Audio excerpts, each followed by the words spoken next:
Hello students, आज का topic है rust of lean seed. Lean seed जिसका कि बॉटनिकल नेम होता है लाइनम यूसीटेटिस्मम और इसका पैथोजन होता है मेलैम्पसोरा लिनाई, जो कि लीन सीड पर रस्ट डिजीज कॉज करता है। Rust disease of linseed which causes great damage to the crop is experienced in the most of the lean seed यानी कि Linum usitatissimum growing area of the world.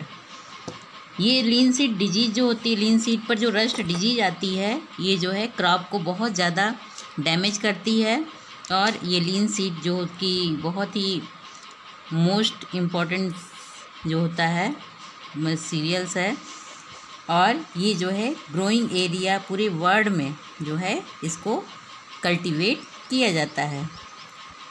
Since linseed is one of the major oilseed crops in our country, the disease is important and attract special attention. ये जो है oil जो लीन seed होता है, यानी जिसको हम कहते हैं लाइनम यूसीटेटिस्मम बॉटनिकल नेम होता है लीन सीड, या तीसी जिसको बोला जाता है, अलसी या फिर तीसी जिसको फ्लैक्स भी हम बोलते हैं इंग्लिश में। तो ये जो होता है हमारी कंट्री में ऑयल सीड क्रॉप है, और इस पर जो है डिजीज जो होता है जब आता है तो चूँकि बहुत सिवियर इन्फेक्शन करता है और बहुत ज़्यादा डैमेज करता है क्रॉप को, तो ये बहुत ज़्यादा स्पेशल अटेंशन इस डिजीज को मिलती है। इन India, the crop is sown in October and November. The rust appears in the months of February, March, and most of the lean seed fields in locality get affected within a few days of its appearance. यानी कि जो ये लीन seed की crop होती है हमारे India में जो है अक्टूबर नवंबर में जो है इसकी सोइंग की जाती है, एंड फरवरी और मार्च में इसकी जो है हार्वेस्टिंग की जाती है। तो फरवरी और मार्च में जो है रस्ट डिजीज इस पर अपीयर होती है। And most of the linseed fields in locality to affected with in a few days its appearance, यानी कि जैसे ही इस पर डिजीज उत्पन्न होता है सिम्टम्स अपीयर हो जाते हैं और डिजीज जो है सिवियर इन्फेक्शन कॉज कर देता है। The disease so severely affected the linseed plants and that they impart field appearance during their harvesting time. Severely infected plants get mostly defoliated and their food reserve is consumed by the pathogen. This results in ultimately reduction in seed yield and injury the fiber in flax. Oil content of seed is also affected. चूँकि इस पर जो है इसकी जो crop होती है oil seed flex की या लीन सीड की, इसको जो है अक्टूबर और नवंबर में इसकी सोइंग की जाती है, बोई जाती है, और इस पर जो डिजीज अपीयर होता है वो फरवरी मार्च में होता है। और जब तक इसकी हार्वेस्टिंग की जाती है डिजीज जो होता है पूरे प्लांट को इन्फेक्ट कर लेता है, और इसके इन्फेक्शन के थ्रू जो होता है फ्राइड अपीयरेंस दिखाई देता है हार्वेस्टिंग टाइम में, और इन्फेक्टेड प्लांट जो होता है उसमें डीफोलिएशन होने लगता है, यानी कि पत्तियां उसकी सारी गिर जाती हैं, और उसमें जो है उसका जो सीड का जो फूड रिजर्व होता है वो पैथोजन के द्वारा कंज्यूम कर लिया जाता है, जिसका रिजल्ट ये होता है कि सीड यील्डिंग जो होता है रिडक्शन हो जाता है, और फाइबर जो फ्लैक्स के थ्रू जो होता है इम्पॉर्टेंट फाइबर प्राप्त होता है, जिसको कि तो ये फाइबर भी जो होता है ये इसका लॉस होता है, और ऑयल कंटेंट सीड का जो होता है वो भी अफेक्टेड हो जाता है। इसके मेन सिम्टम्स पर आते हैं। चूँकि लीफ जो इस पर जब अक्टूबर नवंबर में बोया जाता है, फरवरी मार्च में इस पर डिजीज अपीयर होता है। जो सिम्टम्स आते हैं, first of the leaves and then almost all aerial parts of the plant get infected, यानी सबसे पहले जो है इन्फेक्शन लीव्स वगैरह पर दिखाई देता है, और बाद में जो है प्लांट का जितना भी एरियल पार्ट्स होता है उन सभी पर इन्फेक्शन क्लियर दिखाई देता है, सिम्टम्स अपीयर हो जाते हैं।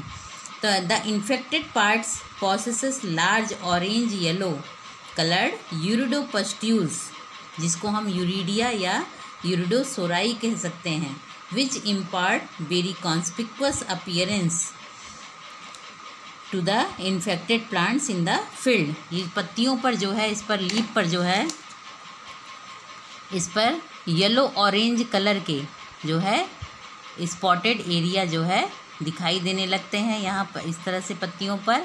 तो ये spotted area yellow orange colour के जो होते हैं वो यूरिडिया के डेवलपमेंट को शो करते हैं। यूरिडोस्पोर का प्रोडक्शन होता है, जहाँ पर ये इसको यूरिडोपस्ट्यूल्स कहते हैं, जहाँ पर यूरिडिया और यूरिडोसोराई जो है डेवलप होता है। यूरिडोसोराई तब कहते हैं जब कई यूरिडोस्पोर्स एक साथ एक जगह पर यूरिडोपस्ट्यूल से दिखाई दें। तो लगभग सभी एरियल पार्ट पहले लीफ से स्टार्ट होता है इसका इन्फेक्शन, यानी लीव्स पर येलो और ऑरेंज चटक कलर का जो है, ऑरेंज चटक कलर के जो है स्पॉटेड एरिया लीफ पर दिखाई देते हैं, जिसको कि हम यूरिडोपस्ट्यूल्स कहते हैं। Uredia are nearly round and small occurring on both the surfaces of the leaves, but they are elongated and irregular on stems. ये यूरिडिया जो डेवलप होते हैं लीफ पर तो सर्कुलर फॉर्म में और छोटे छोटे स्पॉट के फॉर्म में दिखाई देते हैं, जो कि येलो ऑरेंज कलर के चटक संतरा रंग जो होता है उस कलर का स्पॉट दिखाई देता है। और जब सेवायर इन्फेक्शन होता है तो फील्ड का लगभग हर पौधे की लीव्स जो होती है वो इन्फेक्टेड दिखाई देती है, यानी रेड और येलो ऑरेंज कलर के स्पॉटेड लीफ से जो होता है पूरे फील्ड में उसके सारे प्लांट दिखाई देते हैं। और जो स्टेम्स वगैरह पर आते हैं, स्ट्रिक्स वगैरह बनता है, तो वो स्ट्रिक्स जो होते हैं, ये जो स्पॉट्स होते हैं, ये इरेगुलर या और इलोंगेटेड स्पॉट दिखाई देते हैं।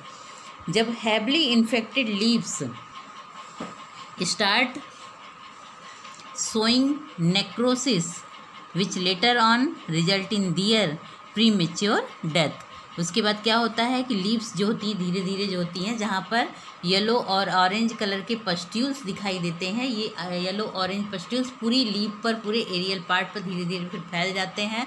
और उसके बाद जो होता है इसकी पत्तियाँ जो होती हैं, इसके टिश्यूज डेथ हो जाते हैं और निक्रोसिस हो जाती है और पत्ती पूरी पीली हो जाती है, जिसका रिजल्ट ये होता है कि अंत में जो होता है प्लांट का जो है प्रीमेच्योर डेथ हो जाती है। इसके स्टेम वगैरह पर भी स्ट्रिक्स इरेगुलर पस्ट्यूल्स वगैरह दिखाई देते हैं। In the later stage of infection reddish brown teleutopustules develop on leaves if the leaves are not set early. अगर जो है शुरू में जो होता है जब यूरिडोपस्ट्यूल्स आते हैं उस समय अगर पत्ती जो है गिर नहीं गई है, प्रीमेच्योर डेथ नहीं हुई है, तब उस पत्ती पर जो है लेटर स्टेजेज में जो है वहीं पर जहाँ पर येलो ऑरेंज कलर के पस्ट्यूल्स थे तो उनको रिप्लेस करके वहाँ पर रेडिश ब्राउन कलर के टेल्यूटोपस्ट्यूल्स वहाँ पर डेवलप होते हैं, जो बाद में जा कर के धीरे धीरे फिर ब्लैक की होने लगते हैं। तो रेडिश ब्राउन कलर का जो पस्ट्यूल्स आता है पहले लीफ पर होता है, फिर स्टेम्स वगैरह पर ज़्यादा कन्फाइंड होता है।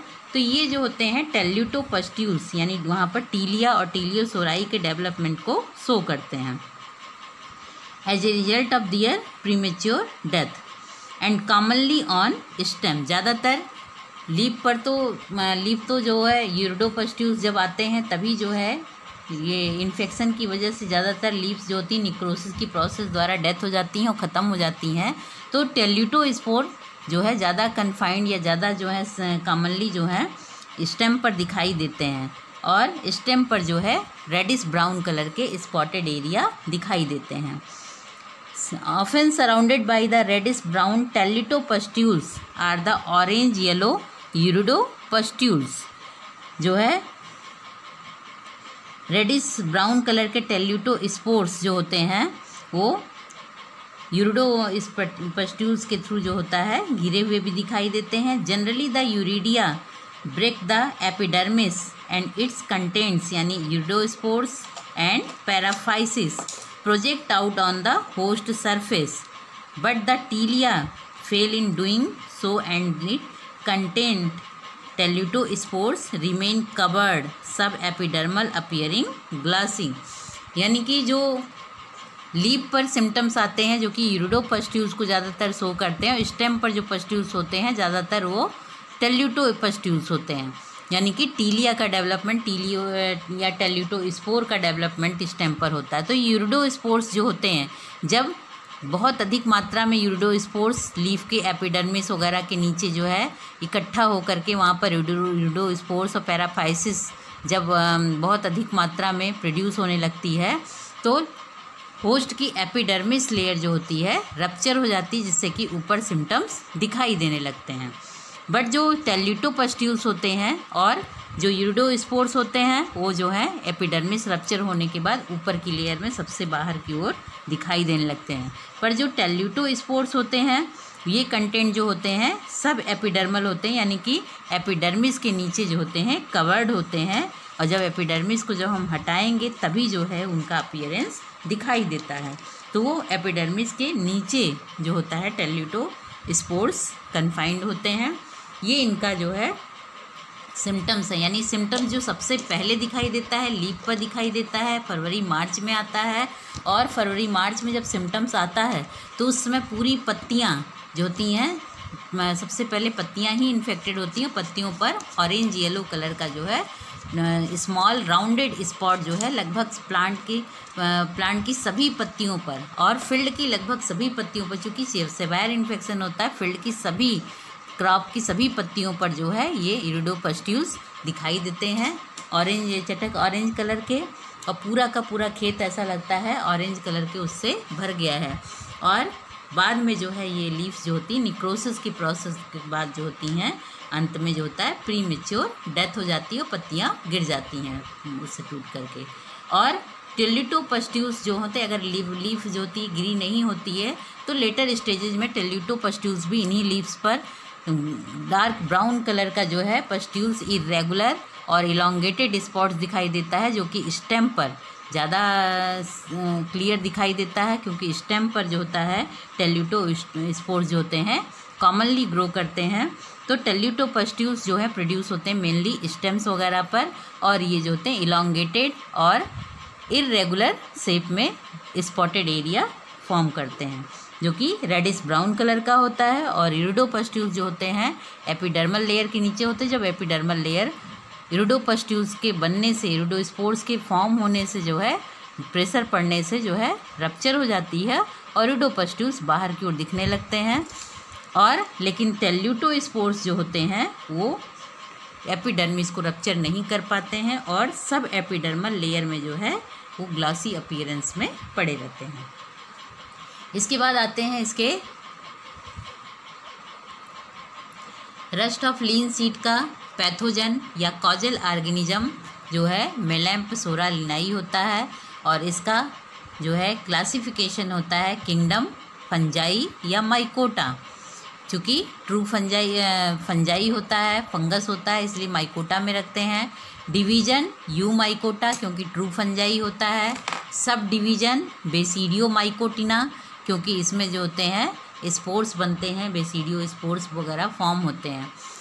और क्लास होता है टीलियोमाइसिटीज।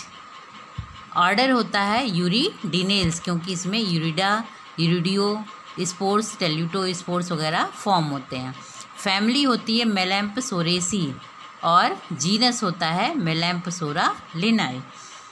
मेलैम्पसोरा लिनाई जो कि आटोसियस रस्ट होता है तो इसलिए इसको मेलैम्पसोरेसी में रखा जाता है। जैसे रस्ट में पक्सीनिया जो होता है हेट्रोसियस होता है, उसको अपनी लाइफ साइकिल में 2 होस्ट की आवश्यकता होती है, जिसमें कि एक होता है वीट टिटिकम एस्टिवम और दूसरा होता है बारबेरी यानी कि बर्बेरिस बल्गेरिस। लेकिन मेलैम्पसोरा लिनाई जो होता है आटोसियस रस्ट होता है क्योंकि इसको अपनी लाइफ साइकिल में जो है एक ही होस्ट पर अपनी पूरी लाइफ साइकिल ये कंप्लीट करता है।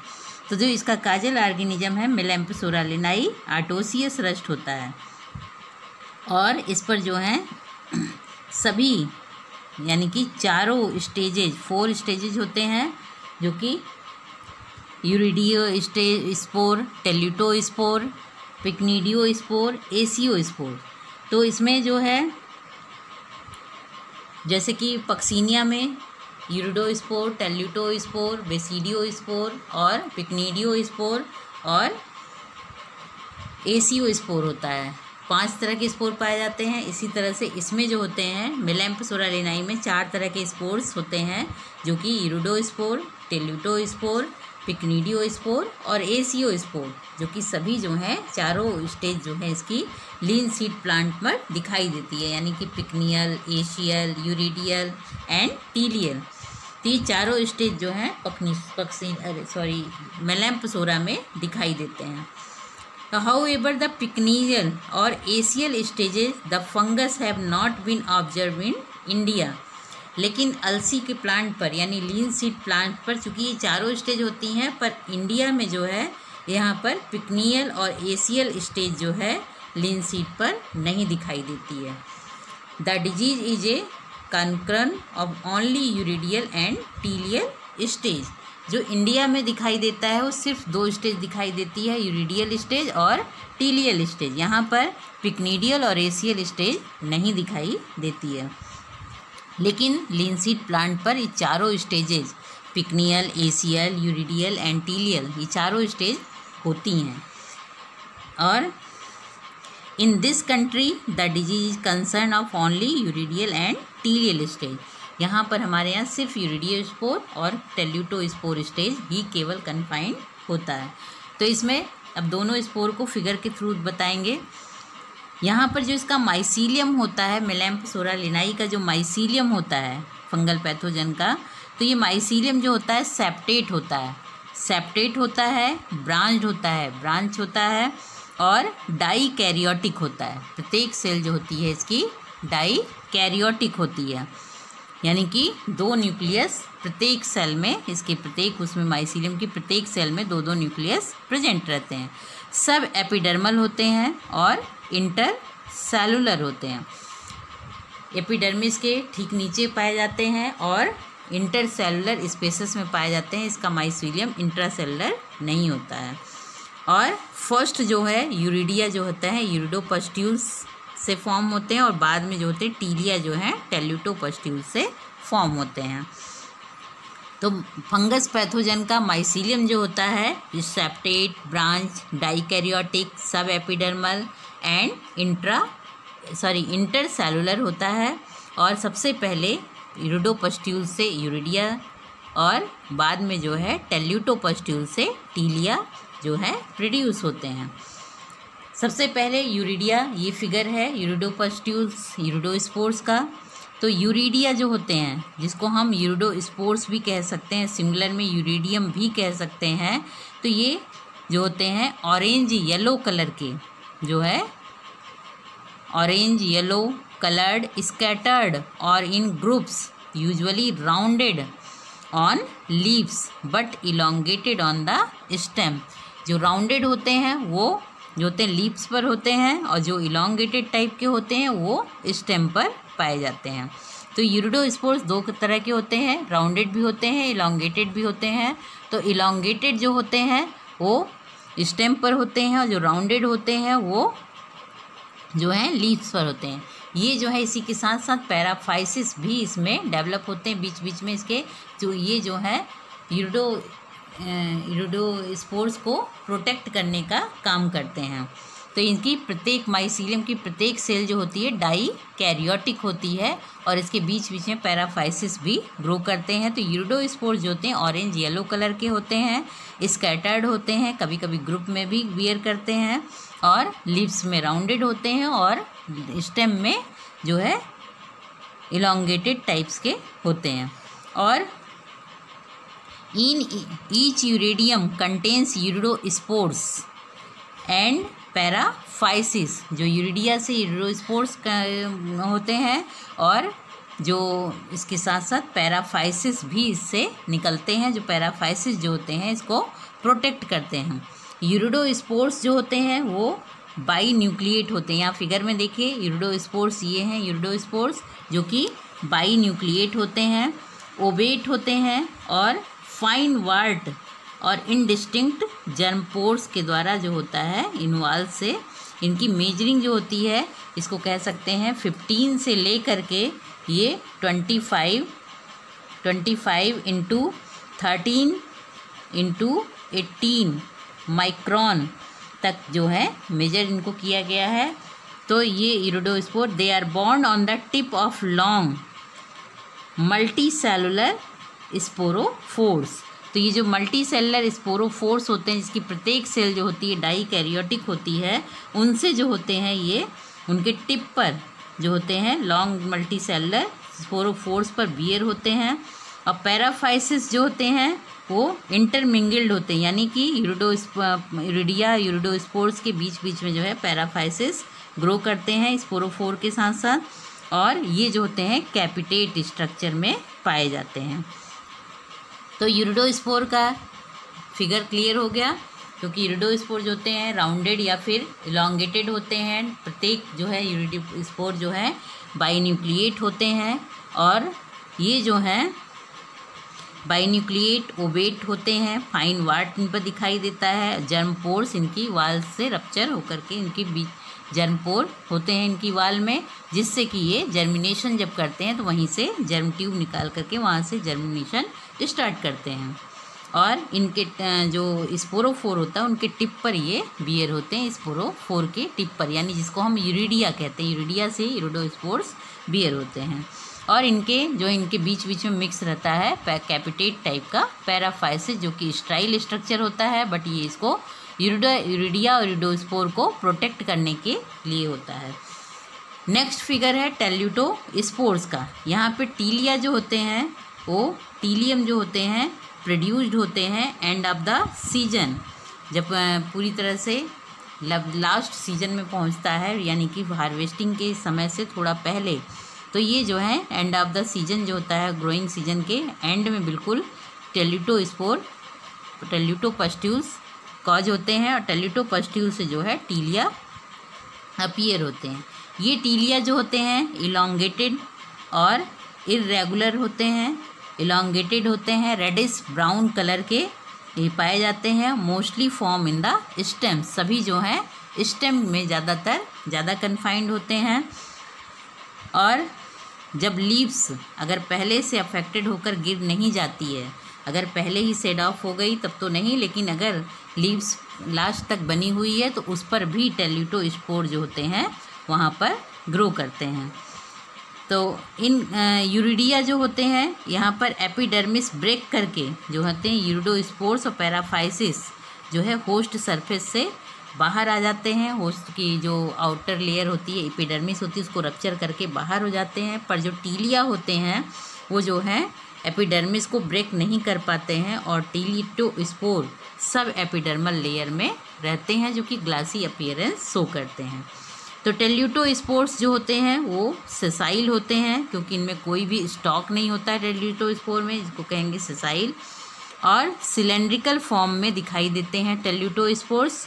सिलेंड्रिकल होते हैं, यूनिसेलुलर होते हैं और बाई न्यूक्लिएट पहले शुरू में होते हैं, बाद में दोनों फ्यूज होकर के जो होते हैं डाई और रेडिश ब्राउन कलर के होते हैं। और इनकी जो साइज होता है वो 42 से लेकर के 80 इंटू 8 इंटू 20 माइक्रोन तक इनका साइज होता है टेल्यूटोस्पोर्स का। और ये जो है पैलिसेड लाइक मैनर में अरेंज रहते हैं, यानी इस साइड से जैसे कि पैलिसेड टिश्यूज होते हैं उस टाइप से ये पैलिसेड मैनर में अरेंज रहते हैं। तो रेडिश ब्राउन कलर के होते हैं। इनका शेप जो होता है सिलेंड्रिकल होता है, यूनिसेलुलर होते हैं। चूँकि कोई स्टॉक इसमें नहीं होता है इसलिए हम कह सकते हैं सेसाइल होते हैं। और रेडिश ब्राउन कलर के होते हैं। 42 से 80 इंटू 8 to 20 माइक्रोन तक इनकी जो है मेजर्स किया जा सकता है और पैलिसेड लाइक मैनर में ये अरेंज रहते हैं। ये इनके जो है कॉजल ऑर्गेनिज्म का डिस्क्रिप्शन हो गया, क्योंकि इसका जो कॉजल ऑर्गेनिज्म के नेचर को हम जानेंगे तभी उसका जो है हम सही तरीके से ट्रीटमेंट कर सकते हैं। तो ये कॉजल ऑर्गेनिज्म। नेक्स्ट आते हैं डिजीज साइकिल, जिसमें कि perennation, primary infection and secondary infection, इसकी स्टडी करते हैं। तो सबसे पहले पेरिनेशन जो होता है, तो डिजीज जो होता है ये हम सभी जानते हैं कि ये टेम्परेट कंट्रीज जो होती हैं वहाँ पर जो होता है, टेम्परेट कंट्रीज में जो होता है सॉयल बॉर्न डिजीज होता है ये, और ओवर विंटर में जो होता है यहाँ पर जर्मिनेशन होता है। तो the disease is soil borne in temperate country when teleutospores remain in soil over winter, germinates and results in basidiospores which infect the young leaves, giving rise to pineal and acial, uridial and telial stages successfully। तो इसमें जो ये disease होता है, चूँकि soil born और temperate countries वगैरह में जो टेल्यूटो स्पोर्स होते हैं जो सॉयल में गिर जाते हैं, वो जो हैं विंटर सीजन में जर्मिनेट होते हैं बेसिडियोस्पोर के रूप में सॉयल में ही, और जब नया प्लांट जो है अक्टूबर नवंबर में वहाँ पर ग्रो किया जाता है, क्योंकि इसकी जो फसल बोई जाती है वो ज़्यादातर अक्टूबर नवंबर में बोई जाती है, तो उस समय जो होते हैं उसमें जो यंग लीव्स वगैरह होती हैं तो वहाँ पर बेसिडियोस्पोर जो होता है जर्मिनेट होकर के जो होता है वो इन्फेक्शन कॉज करता है, और पिक्नियल और एसियल स्टेज के रूप में वहाँ पर फिर जो है ग्रो करता है। उसके बाद एसियल एंड टीलियल स्टेज भी सक्सेसफुली वो ग्रो करता है।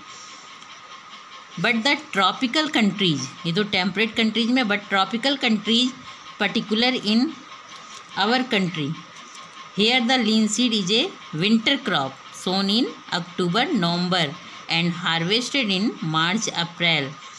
तो हमारी जो कंट्री है वो ट्रॉपिकल रीजन में है, तो ट्रॉपिकल कंट्रीज वगैरह में जो होते हैं यहाँ पर लिनसीड जो होता है विंटर क्रॉप के रूप में अक्टूबर नवंबर में बोई जाती है, और इसकी हार्वेस्टिंग जो है मार्च अप्रैल में की जाती है। यहाँ पर टेल्यूटो स्पोर्स जो होता है, जब तक कि समर का सीज़न होता है उसके बीच में जो होता है टेल्यूटो स्पोर्स ख़त्म हो जाते हैं, समर की वजह से वाइबिलिटी उनकी समाप्त हो जाती है। तो ये जो है पेरिनेशन में टेल्यूटोस्पोर कोई रोल प्ले नहीं करते हैं। यूरिडोस्पोर्स जो होते हैं ये भी जो है समर में प्लेन में जो होते हैं पूरी तरह से डेड हो जाते, किल हो जाते हैं, तो इनके भी जीवित रहने की संभावना या पेरिनेशन करने की संभावना समाप्त हो जाती है। In this way there is no pathogen inoculum available in Indian plains to cause primary infection. इसलिए हम कह सकते हैं कि ना ही यूरिडोस्पोर्स, जो हमारी इंडिया में जो प्लेन्स रीजन है वहाँ पर समर के सीजन में ना ही यूरिडोस्पोर और ना ही टेल्यूटोस्पोर के जीवित रह पाने की संभावना रह जाती है।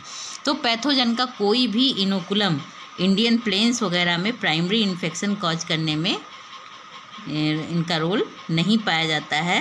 तो it is considered possible that the pathogen survives on linseed and other suitable host at hills of altitude as high, जहाँ पर 4000 से 5000 तक की ऊंचाई ऊंचाई पर जो होते हैं प्राइमरी इनोकुलम के थ्रू जो होते हैं, प्राइमरी इनोकुलम के रूप में जो पहाड़ी एरिया है, जो हिली एरिया है, वहाँ पर लिनसीड की जो क्रॉप होती है, तो संभावना यही होती है कि पैथोजन जो होता है हिली एरिया में लिनसीड की क्रॉप पर होस्ट पर सर्वाइव करता है, जो कि वहाँ पे 4000-5000 फीट की ऊंचाई पर जो होते हैं, वहाँ से प्राइमरी इनोकुलम हवा द्वारा जो होता है बिखर करके प्लेन्स तक आता है, और यूरिडोस्पोर्स के रूप में जो होता है जो है इन्फेक्शन कॉज करता है। तो प्राइमरी इन्फेक्शन पहाड़ों से आए हुए एशिया स्पोर जो होते हैं या फिर यूरिडोस्पोर्स के रूप में जो होता है इन्फेक्शन कॉज करता है, यूरिडोस्पोर प्रोड्यूस करके इन प्राइमरी इन्फेक्शन कॉज करता है। प्राइमरी इन्फेक्शन जो है, the primary infection in the plain of our country is not carried out by any inoculum perennating locally. चूँकि प्राइमरी इन्फेक्शन, चूँकि इंडिया का जो क्लाइमेट है वहाँ पर समर में यूरिडोस्पोर्स या टेल्यूटोस्पोर के जीवित रहने की कोई भी संभावना नहीं रह जाती है। तो यहाँ पर हम संभावना ये करते हैं कि जो हिली एरिया में जो लिनसीड वगैरह की क्रॉप होती है वहाँ से जो है यूरिडोपस्ट्यूल्स जो होते हैं, एसियो स्पोर्स वगैरह जो होते हैं वहाँ से उड़ करके हवा के द्वारा जो है हमारी कंट्री तक आते हैं और जो है इन्फेक्शन कॉज करते हैं। तो uredospores produced on hills, the uredospores are blown down plains by wind, fall onto the surface of the host, germinate and cause infection।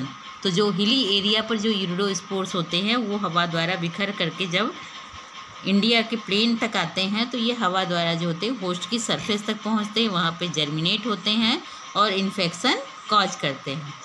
Since the takes time in bringing down the uredospores from hill to plain, the rust outbreak takes place 2-3 months। तो ये जब later from the date of the sowing of crop, यानी जो कि hilly area से जो यूरिडोस्पोर्स हवा द्वारा बिखर करके इंडिया के प्लेन तक आते हैं, तो ये प्लेन में आने तक 2-3 मंथ का जो रस्ट का आउटब्रेक प्लेस होता है वो 2-3 मंथ के बाद यानी अक्टूबर-नवंबर में बोई जाती है, तो लगभग फरवरी-मार्च में जा कर के जो है यहाँ पर क्रॉप के ऊपर डिजीज जो है सो होने लगता है। तो ये जो है date of sowing of crop. If there would have been any local sources of inoculum, it would not take so long for the pathogen to spread when the crop is already growing in the field. तो इस तरह से जो primary inoculum होता है, primary infection जो होता है वो पहाड़ी एरिया से हवा द्वारा बिखर कर आए हुए वहाँ के लिनसीड क्रॉप पर रस्ट जो आउटब्रेक में आता है, तो वहाँ से यूरिडोस्पोर्स जो होते हैं हवा द्वारा बिखर करके प्लेन एरिया तक आते हैं और वहाँ पर जो है लिनसीड की क्रॉप जब अक्टूबर-नवंबर में बोई जाती है तो वहाँ पर जाकर आकर के इन्फेक्शन कॉज करते हैं और जर्मिनेशन करके इन्फेक्शन करते हैं और फिर जो होते हैं लगभग फरवरी-मार्च में ये डिजीज़ अपीयर हो जाती है। तो यूरिडोस्पोर्स के द्वारा ही हिली एरिया से आए हुए यूरिडोस्पोर्स इनोकुलम के थ्रू ही जो है प्लेन्स वगैरह में जो होता है फिर से इसकी साइक्लिंग होती है, यानी प्राइमरी इन्फेक्शन कॉज होता है। इसके बाद आते हैं नेक्स्ट सेकेंडरी इन्फेक्शन। नेक्स्ट आते हैं सेकेंडरी इन्फेक्शन। प्राइमरी इन्फेक्शन यानी प्लांट या फील्ड का ग्रोइंग सीजन में पहले प्लांट का इन्फेक्शन होना, इन्फेक्टेड होना, और सेकेंडरी इन्फेक्शन साइकिल यानी कि फील्ड के और दूसरे पौधे भी इन्फेक्टेड हो जाना, वो कहलाता है secondary infection. The uredospores produced as a result of primary infection get disseminated by wind, insect and other sources and cause secondary infection on the healthy plants। जब जो हिली एरिया से हवा द्वारा बिखर करके आए हुए यूरिडोस्पोर्स जब प्लेन में प्राइमरी इन्फेक्शन कॉज करते हैं, तो उन प्राइमरी इन्फेक्शन जब जहाँ पे काज करते हैं तो उन होस्ट पर जब वो सिम्टम्स अपीयर करते हैं, यूरिडोस्पोर्स वगैरह फॉर्म करते हैं, तो ये यूरिडोस्पोर्स जो होते हैं ये हवा द्वारा या इंसेक्ट वगैरह के थ्रू या अदर सोर्सेज के थ्रू ये जो है और हेल्दी प्लांट्स तक पहुंचते हैं। फिर जो है वहाँ पर हेल्दी प्लांट्स तक पहुंच करके वहाँ पर होस्ट मिलते ही जर्मिनेशन स्टार्ट करते हैं, जर्मिनेट होकर के इन्फेक्शन कॉज करते हैं और फिर जो है इन्वेजन वगैरह करके प्लांट में डिजीज़ कॉज कर देते हैं। Since the iridospores are produced and germinate quickly, they cause infection in relatively short period of time। चूँकि यूरिडोस्पोर्स जो होते हैं बहुत कम समय जो है में ये प्रोड्यूस्ड होते हैं और जर्मिनेट बहुत तेज़ी से होते हैं, तो ये बहुत जल्दी ही बहुत कम समय में ही इन्फेक्शन कॉज कर लेते हैं और सेम ग्रोइंग सीजन में जो है सभी प्लांट्स पर जो है इन्फेक्शन कॉज हो जाता है। This results is repeated secondary infection cycle in the same growing season if conditions remain favorable and therefore the crop is heavily damaged।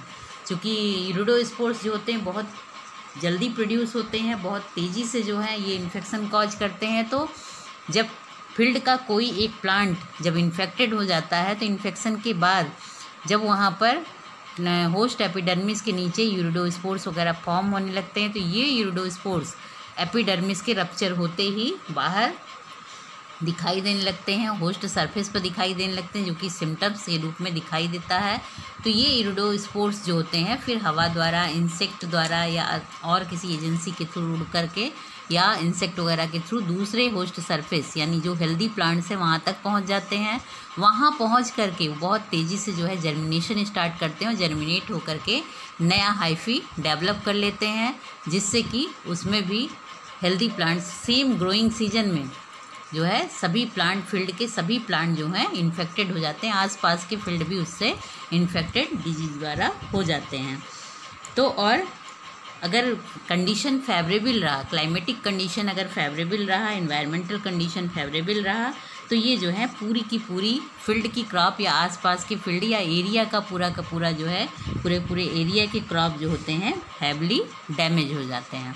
तो इस तरीके से सेकेंडरी इन्फेक्शन के थ्रू जो होता है ये बहुत सिवियर इन्फेक्शन करके क्रॉप का हैवली डैमेज कर देता है।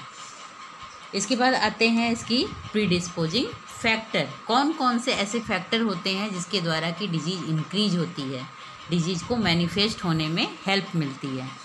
तो प्रीडिस्पोजिंग फैक्टर्स जो होते हैं पैथोजन का low temperature and moisture necessary for the incidence of the disease. तो डिजीज़ के इंसिडेंस के लिए बहुत लो टेम्परेचर और मॉइस्चर जो होता है आवश्यक होता है। यूरिडोस्पोर्स जर्मिनेट होते हैं क्योंकि 3 से लेकर के 30 डिग्री सेंटीग्रेड पर। तो उनका जो ऑप्टिमम टेम्परेचर होता है 15 से लेकर 16 डिग्री सेंटीग्रेड तक टेम्परेचर होता है। तो जब टेम्परेचर जो है 3 से लेकर 30 के बीच में हो और ऑप्टिमम टेम्परेचर यानी कि 15-16 डिग्री सेंटीग्रेड तक टेम्परेचर हो, तो यूरिडोस्पोर जो होते हैं बहुत तेज़ी से जर्मिनेट होते हैं और डिजीज़ मैनिफेस्ट करने में हेल्प करते हैं।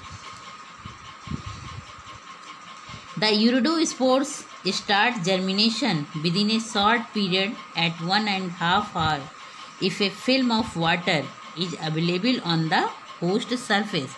चूँकि यूरिडोस्पोर्स जो होते हैं बहुत ही कम समय में जर्मिनेशन करते हैं, यानी कि आधे घंटे के अंदर अगर वाटर उनको अवेलेबल हो और फेवरेबल कंडीशन हो तो होस्ट की सरफेस पर जो होता है आधे घंटे के अंदर वो जर्मिनेशन स्टार्ट करके नया हाइफी डेवलप कर लेते हैं। तो इससे भी डिजीज़ मैनिफेस्ट करने में पैथोजन को हेल्प मिलती है। However the uredospores retain viability for 18 to 20 weeks at temperature 5 to 7 degree centigrade. अगर टेम्परेचर बहुत लो हो यानी 5 से 7 डिग्री सेंटीग्रेड के बीच हो तो जो है यूरिडोस्पोर्स जो हैं लंबे समय तक जीवित रह सकते हैं, यानी 18 से 20 वीक तक जो होते हैं यूरिडोस्पोर्स जीवित रह सकते हैं। तो इसलिए भी चूँकि ये लंबे समय तक कम टेम्परेचर में आसानी से जो है जीवित रह सकते हैं, तो लो टेम्परेचर जो होता है डिजीज इन मैनिफेस्ट करने में जो होता है इम्पॉर्टेंट रोल प्ले करता है। और ऑप्टिमम टेम्परेचर जो यूरिडोस्पोर के जर्मिनेशन का होता है वो 15 से 16 डिग्री सेंटीग्रेड तक होता है। वैसे 3 से लेकर 30 डिग्री सेंटीग्रेड तक के टेम्परेचर पर यूरिडोस्पोर जर्मिनेट हो सकते हैं। अब इसकी डिजीज साइकिल को हम फिगर के थ्रू जो होते हैं एक्सप्लेन करेंगे।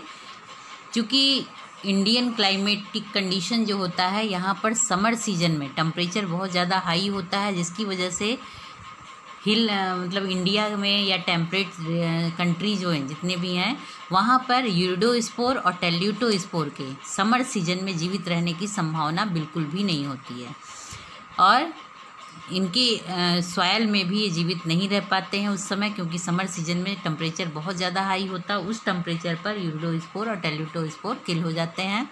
तो इनके जीवित रहने की संभावना या पेरिनेशन जो होता है जो हिली एरिया पर होस्ट होता है लिनसीड का, क्योंकि ऑटोसियस रस्ट है तो दूसरे होस्ट पर भी जीवित नहीं रह सकता है। इसलिए जो पहाड़ों पर लिनसीड वगैरह की क्रॉप उस समय रहती है तो वहाँ पर जो होता है इसके सर्वाइव करने की संभावना रहती है।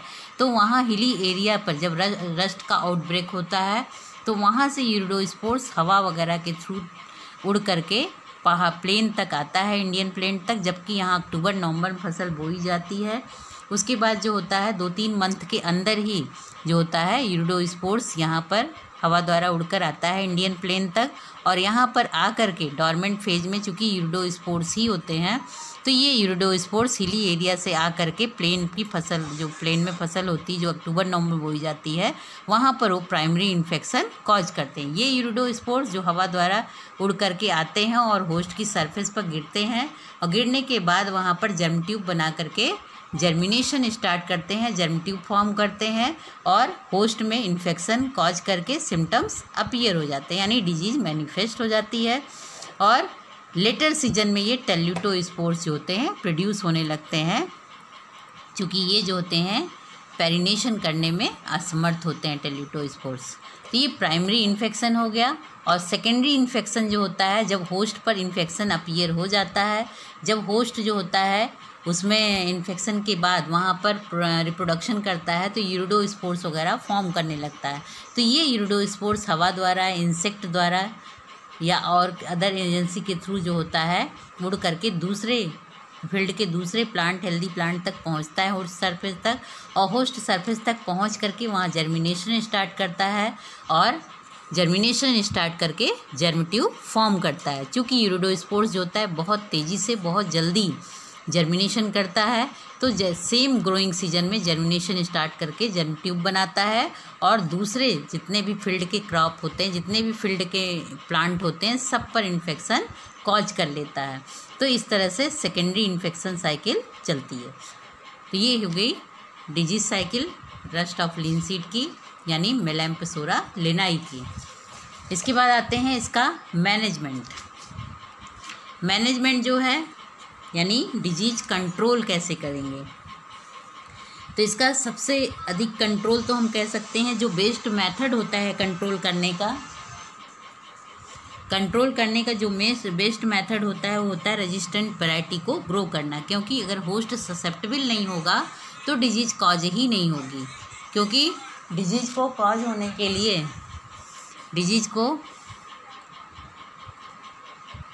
तो लिनसीड की कुछ वैरायटी जो डिजीज रेजिस्टेंस होती हैं NPR 9, 10, 56 और 95, 218, 389, 415, ये वैराइटीज़ हैं जो कि रेजिस्टेंट वैरायटी होती हैं और कंटिन्यू जो होती हैं पैथोजन से ये करती हैं। क्योंकि इनकी जो रेजिस्टेंट वैरायटी होती हैं ये कंटिन्यूड पैथोजन पर फिजियोलॉजिक रेसेस जो होती हैं इनकी वो रेजिस्टेंट वैरायटी के रूप में ग्रो होती हैं, और रेजिस्टेंट वैरायटी पर जो होता है इन्फेक्शन नहीं होने पाता, क्योंकि होस्ट अगर ससेप्टेबल नहीं होगा तो पैथोजन कितना भी वायरुलेंट हो वो डिजीज मैनिफेस्ट नहीं कर सकता है। और इसका जो है सीड ट्रीटमेंट जो होता है वो सीड ट्रीटमेंट इनएक्टिवेट जो टेल्यूटोस्पोर्स होते हैं उनको जो है हिली एरिया से जो आते हैं तो उनको सीड का ट्रीटमेंट करके जो होता है टेल्यूटोस्पोर को डेड किया जा सकता है। और नाइट्रोजिनस जो खाद होता है उससे जो होता है डिजीज बहुत तेज़ी से बढ़ता है, तो नाइट्रोजिनस खाद वगैरह ना डाला जाए फील्ड में, तो जो होता है डिजीज़ जो होता है इनकरेज नहीं होने पाएगी, डिजीज़ को कंट्रोल किया जा सकता है। That's all, thank you.